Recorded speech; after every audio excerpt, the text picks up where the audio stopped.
समय है ये समय को संभालना माँ बाप का फर्ज है। अपना कल्चर एक अलग है पूरे वर्ल्ड से, और नंबर 1 है हमारी संस्कृति, नंबर 1 है। हमने समाज को, पूरी दुनिया को अपना कल्चर सिखाना है। हमने उनके कल्चर में खो के गंद नहीं बनना। कभी ऐसा जमाना भी था जब लोग हमारे देश में पढ़ने आया करते थे। शायद यहां तक हमें याद है, 100% श्योर नहीं, शायद नालंदा यूनिवर्सिटी में विदेशों के बच्चे पढ़ने आया करते थे। जैसे आजकल वाले आज्ञा लेते, मैं कनाडा चला जाऊं, मैं यूएसए चला जाऊं, मैं फलां जाऊं, तब वहां के कहते थे क्या मैं भारत चला जाऊं। इतना मुश्किल होता रहा। हमारा रुपया उनके डॉलर से बहुत ज्यादा आगे था। यहां तक हमें थोड़ा सा ख्याल आता है, हमें हिस्ट्री ज्यादा नहीं पढ़े हैं, लेकिन हमें यहां तक थोड़ा सा एहसास होता है कि हमारा रुपया सबसे आगे था, इसीलिए सोने की चिड़िया कहा जाता था। तो वो सोने की चिड़िया बनाने वाले वंशज तो हम लोग ही हैं, थे तो वो हमारे ही वंशज। फिर हम क्यों अपने संस्कृति को छोड़ के दूसरों को फॉलो कर रहे हैं? क्यों अपनी संस्कृति छोड़ के दूसरों की तरफ बढ़ते जा रहे हैं? आप याद रखिए, पूरा वर्ल्ड एक दिन हमारी संस्कृति का कायल होके रहेगा। उनको चाहिए शांति, आत्मिक शांति, उनको चाहिए पीस ऑफ माइंड, माइंड का उनको शांति चाहिए, जो वो अशांत होते जा रहे हैं और आप उनको फॉलो कर रहे हैं और वो ढूंढ रहे हैं मेथड ऑफ मेडिटेशन। हमारा गुरु मंत्र जिसका नाम मेथड ऑफ मेडिटेशन है, जिसे कलमा, नाम, शब्द, अलग अलग धर्मों में अलग अलग नाम, वो उसकी तरफ आ रहे हैं और हम उनकी गंदगी की तरफ जा रहे हैं। हमारे बच्चे बहुत सारे, बड़े दर्दनाक चीज है ये। पूरा वर्ल्ड कायल है हमारी संस्कृति का। तो ये आप मानो ना मानो, एक दिन ऐसा आने वाला है, क्योंकि शांति मिलेगी तो हमारे संत पीर पैगंबरों के बताए हुए मार्ग से मिलेगी, और कहीं वो लटकता हुआ आम अमरूद का पेड़ नहीं है, यहां से तोड़ के कोई खा लेगा और आत्मिक शांति आ जाएगी या पीस ऑफ माइंड आ जाएगा। ऐसा हो ही नहीं सकता।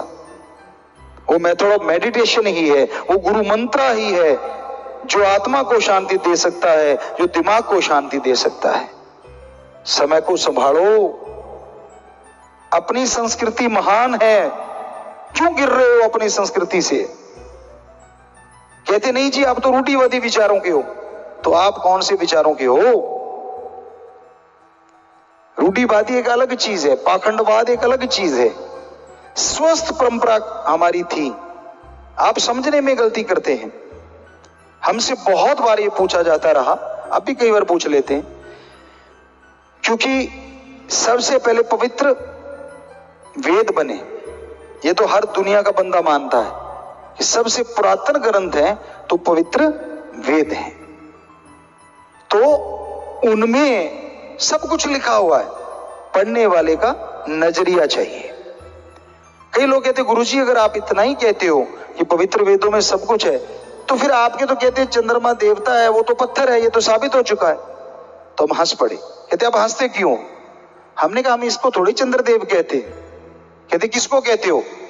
हमने कहा जो इसको रिमोट कंट्रोल से चलाता है वो है चंद्रदेव, ये तो पत्थर है। हमने कब कहा ये देव है?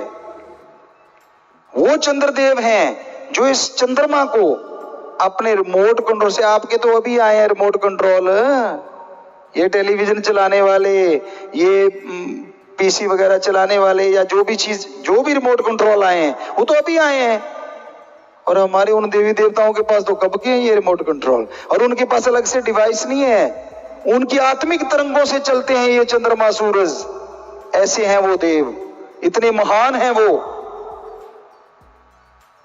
तो अगला दंग हो जाता है, कहते ये तो कहीं पढ़ा नहीं। हमने कहा हमने पढ़ा है, नजरिया होना चाहिए।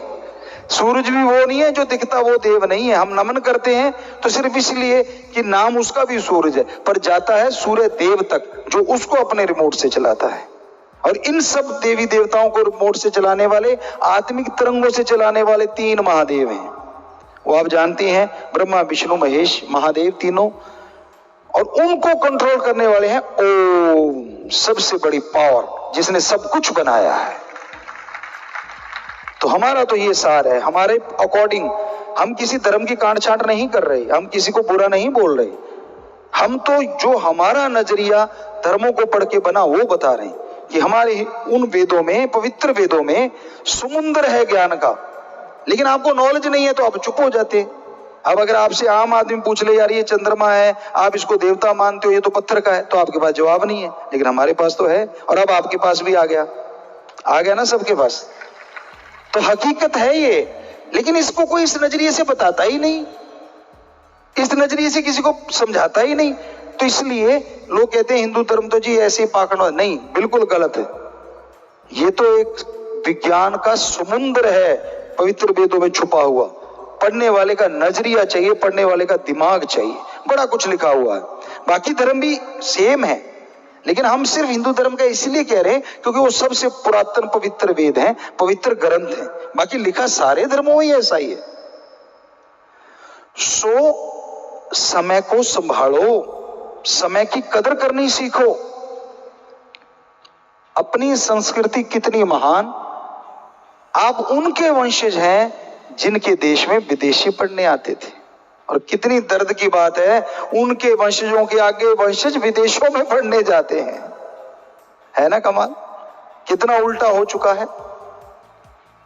तो उस भगवान से प्रार्थना करेंगे, हमारे जो राजा हैं उनसे सबसे कहेंगे कि फिर से ये देश ऐसा ही हो जाए कि विदेशी यहां आके पढ़ने के लिए जोर लगाएं, यहां आने की सोचें।